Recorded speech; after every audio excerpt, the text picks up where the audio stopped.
quarter 3 update. Let's do it. Let me tell you what's new. I'm going to actually show you what we're doing. And if you're interested, keep watching. All right. So if you saw my last 3 videos, we had a rough start to our 2nd grade year. Now going forward, I think we've found some things that are working. I'm not 100% on anything at this point, but I want to talk to you about our quarter 3 goals and just like overall what we're doing. So I'm sorry if I keep I'm freezing. Our heat is not working properly and it's like really cold outside, like in the teens. So it's cold in our house. So I'm like gonna warm up here as I'm in the basement where it's the coldest in the house. Anyways, what are we doing? So as you saw, Good and the Beautiful is done. We are still continuing the Good and the Beautiful math. I thought I was gonna get rid of this as well, but it seems to be that it's working. We have just gotten to a point in our book where I'm like lesson 82. And I think there's only like 120 or something. Yeah, like 120. So we're almost done.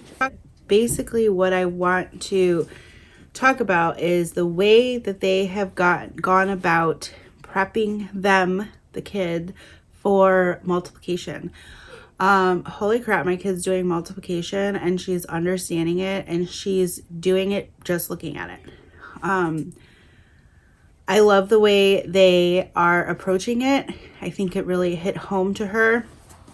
And what I've been doing in the meantime is I brought out these bad boys from our preschool kindergarten year. I still had them. And you can use anything. You don't need these counting bears. But these are from Learning Resources. And they're all different sizes. So you have like big ones, you have little ones. The size doesn't matter for this activity. But, ooh, and that's dusty. That's how you know it hasn't been used since like kindergarten. Anyways, I have decided that's going to be kind of our warm-up, as they do sort of have a random page here.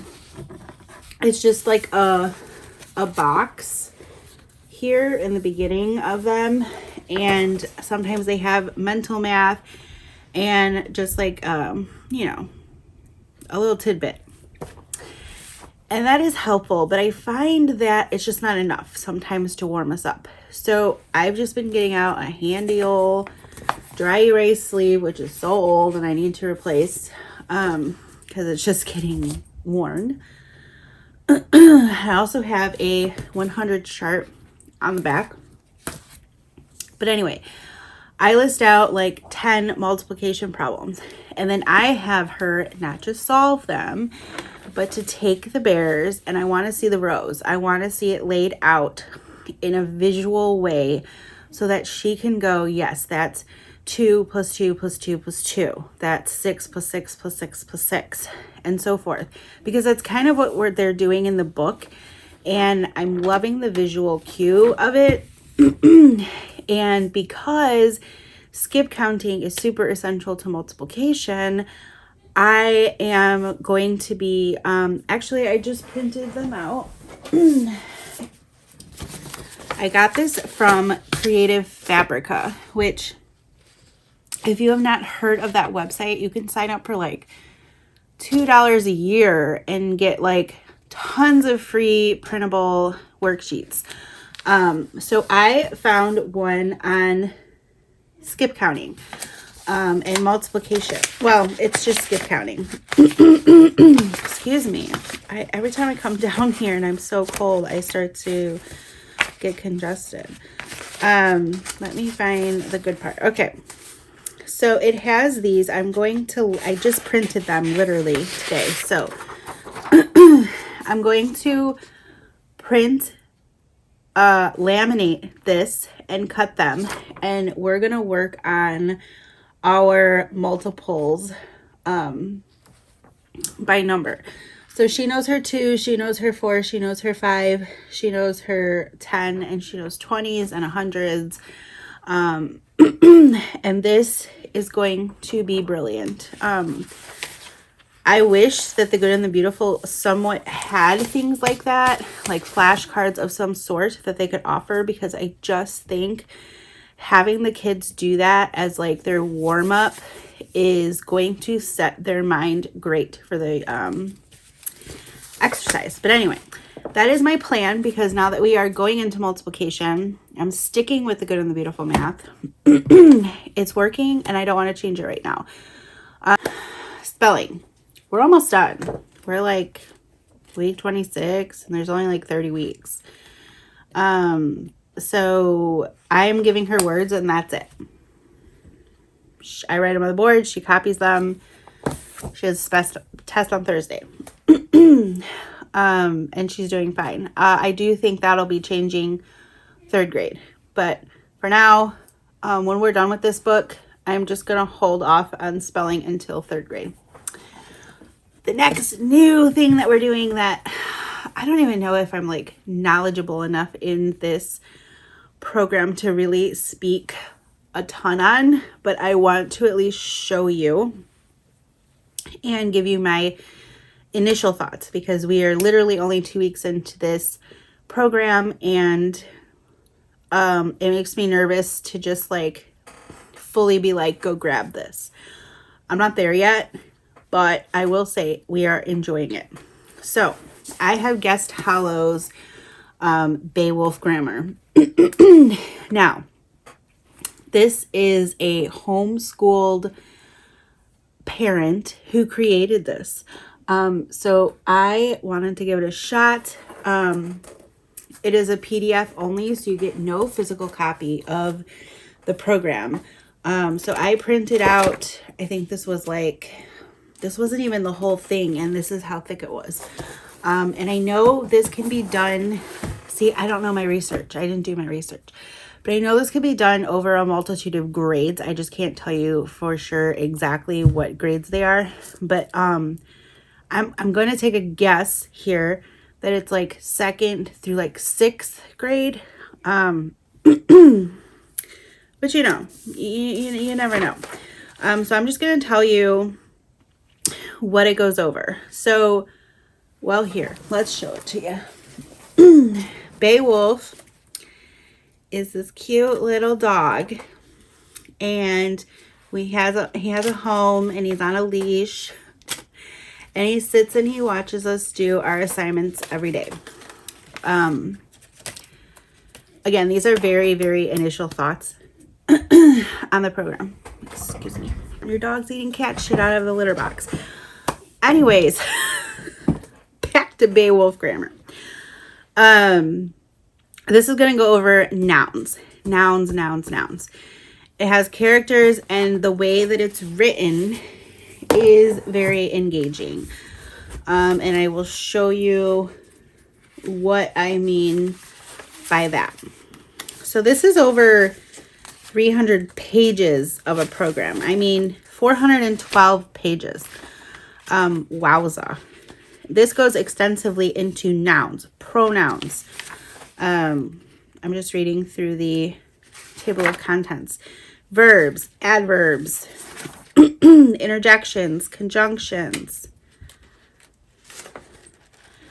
predicate, adjectives, prepositional phrases, introducing, diagramming parts of a sentence, prepositions, direct and indirect objects or something like that. I mean, honestly, a lot of this stuff I know, but a lot of it I don't remember either. Punctuating speech, run-on sentences, you know, all wonderful things of grammar. So anyway, this dog, Beowulf, follows along, and you can do really cute things with like the dog in its home. You can write a cute little note to your kid every day and make it either from the dog, or you could make it from you in any positive way, shape, or form. But anyway, the dog carries on, has a theme throughout the entire program. And like, what animal loving kid is not going to appreciate a dog named Beowulf, which I'll be honest, I don't care for the name. It is really hard for my daughter to pronounce the name, so she just gets really frustrated that she can't say it correctly. But another plus side is that it is written, a lot of them is written in comic. I don't know if you can see this, and it's like a huge binder, so I'm trying to hold it upright, but it is comic style on some of the reading, which is super fun. Today I will show you our latest, this, and all it said was a recipe of a noun, and it wants you to write a noun, a number, a plural noun, a food, a spice, a plural noun, and you're like, what am I doing? And then when you continue on the next page, she's literally writing every noun and thing that she wrote on the last page, word for word, in the same order that she recorded it.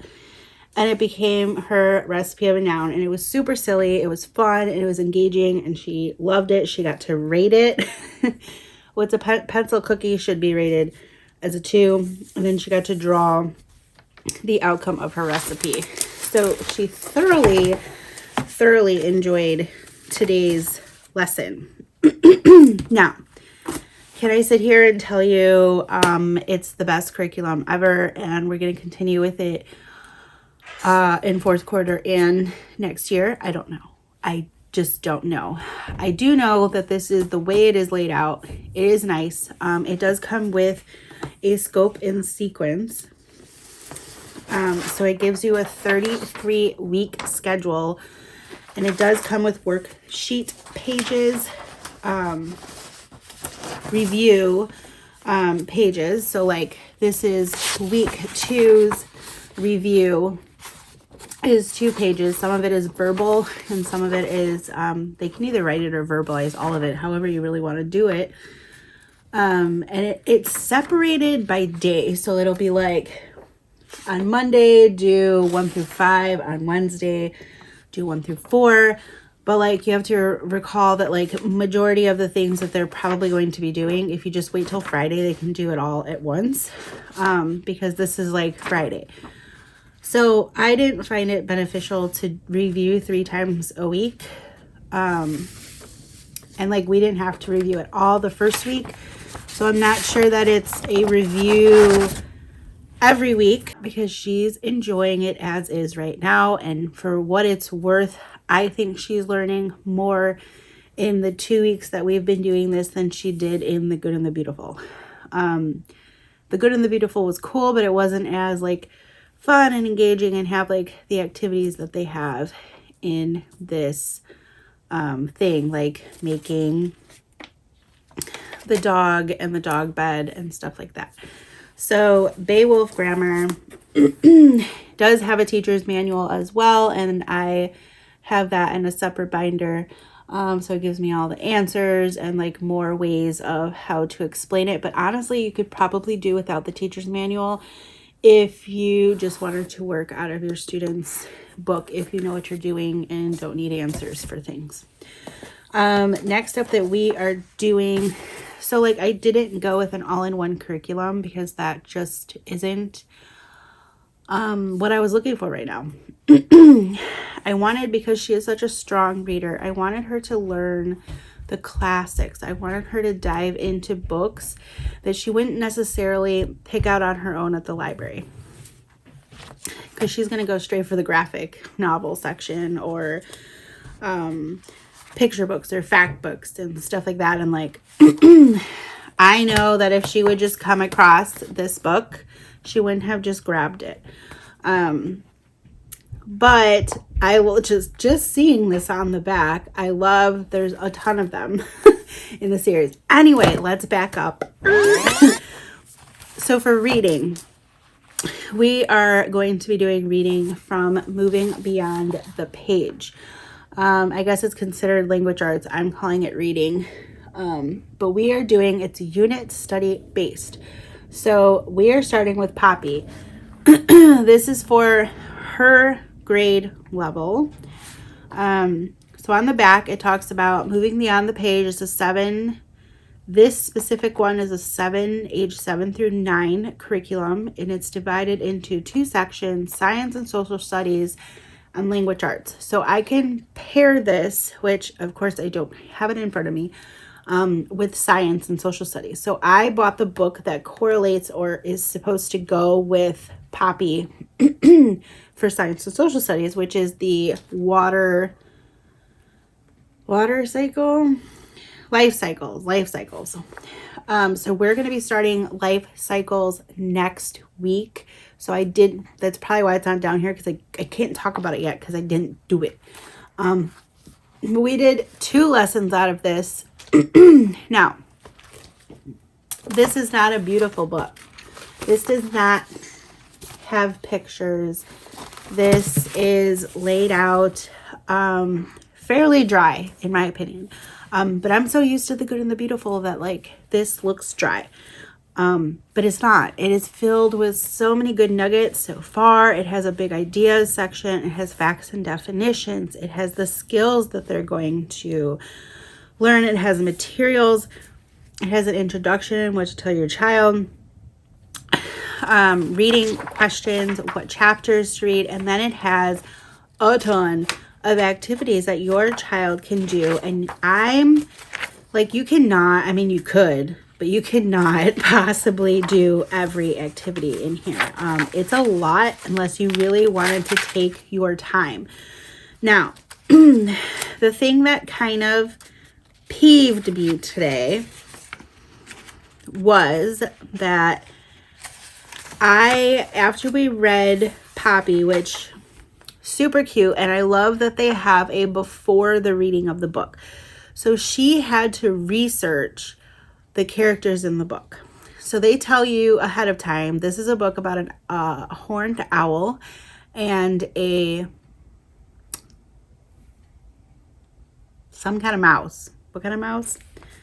Brown mouse, some kind of mouse. Deer mouse. So they printed out or gave you a research page, and she loved it.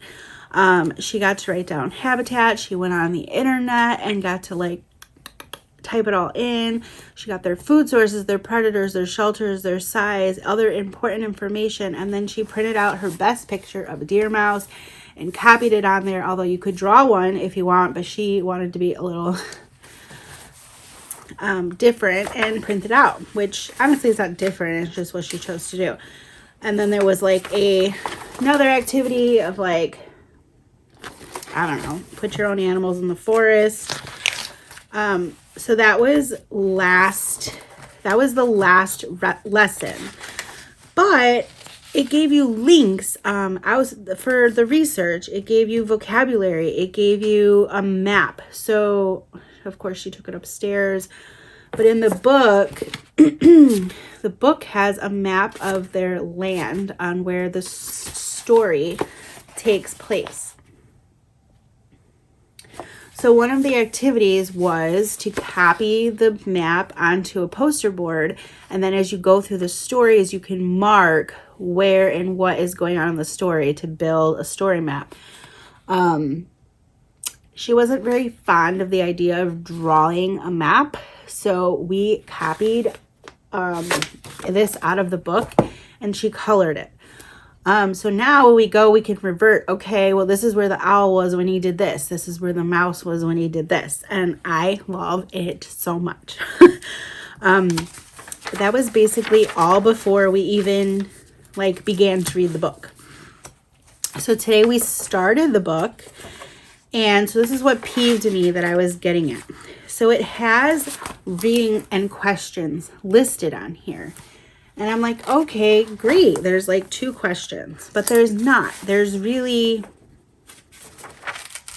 9 questions. And some of them have answers will vary as the answer. And then some of them list what is said. Now, she didn't have trouble answering some of them, as I thought a few of them were a little over her head, or she wasn't quite sure how to answer them. And so, like, basically, then it says activity 1, setting the map. So your student can locate where Mr. Osax live, which I don't even know if I'm saying it right. It's Ocax. I mean, whatever. Where the mice live, where so-and-so is killed. And then it has activity 2 and 3. So it has combining sentences and puppets.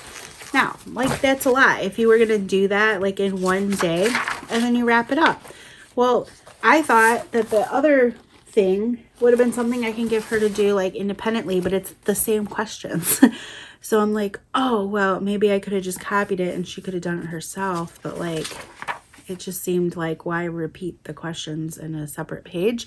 But that's just me. And then they had, like, directions in how to make the puppet, which I don't think we're gonna do, at least not today.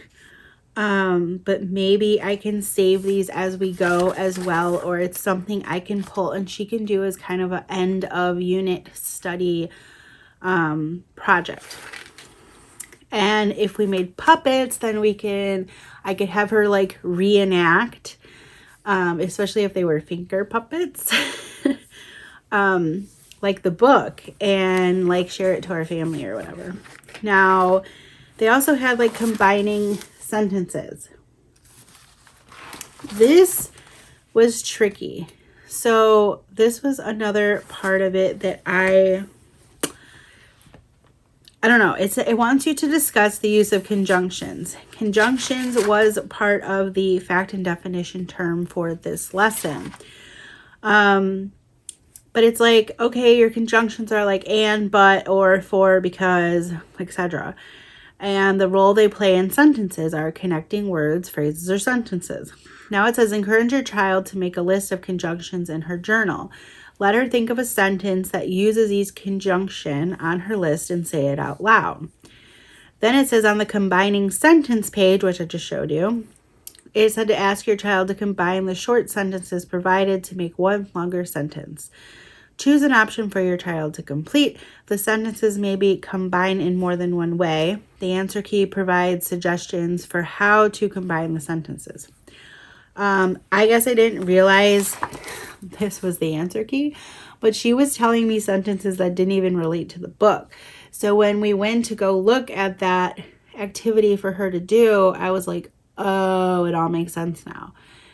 But, like, I feel like there wasn't enough for what a conjunction was to teach how to write the sentence. I mean, she did well, don't get me wrong, but there had to be a different way to approach that for me. So we skipped it for now. I had her verbally say her sentences, adding in the conjunctions, and she did okay. But again, we're only on lesson 2, so I don't have a full thought concept here, but I really wanted to veer more into literature-based units.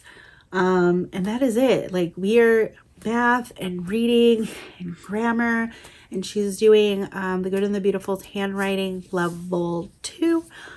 She'll be finishing that up because she's really anxious to get into cursive. And we are doing our Good and the Beautiful. We are doing Beautiful Feet history, early American history. We are into Pocahontas. We've slacked really hard, so I'm trying to get back on track with that. And then we are doing human body. Still only have done 2 lessons. We are on our 3rd one Friday. And we're only doing that once a week. So, yeah, like, that is our quarter 3 lookout. And I'm sorry if I just rambled my head off for an extremely long amount of time. I hope this video does not get too long and lengthy. But a lot of you have been asking, what are you doing? Like, you stopped Good and the Beautiful. What are you doing in return? I have similar thoughts. I want to do different things. Now, if I find that this isn't getting her enough, I may look in other options, but I want to at least finish a unit at least through moving down the page to see if that's something that I want to do. So we're going to add in the science as well, and we're going to do 1 unit of science from them that correlates with Poppy. So as you can see, we are reading Poppy. It is brutal, but it was good. She really enjoyed it. So that is it, my friends. Let me know how your quarter 3 is going to go. What are you doing? What are you not doing? And let me know if you want more in-depth things from these curriculums, flip throughs, whatever. Let me know in the comments, and I'll see you in my next video. Bye.